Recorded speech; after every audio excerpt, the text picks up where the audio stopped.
Sebuah lokasi judi di Dok 9 Distrik Jayapura Utara digerebek polisi. Bandar judi ditangkap.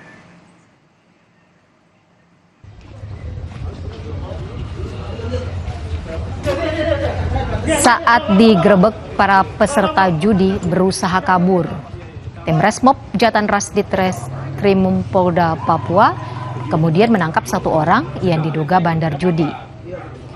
Uang tunai sebesar Rp5.455.000 disita beserta satu set alat judi dan alat komunikasi.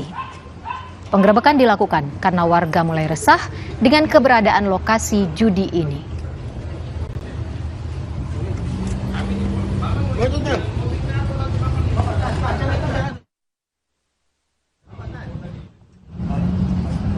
Telah terjadi tindak pidana perjudian Rolex.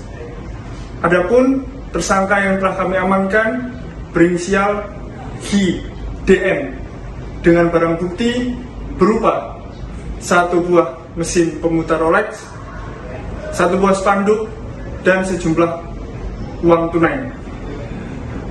Kasus ini masih dalam penyelidikan lebih lanjut. Telah terjadi tindak pidana perjudian Rolex.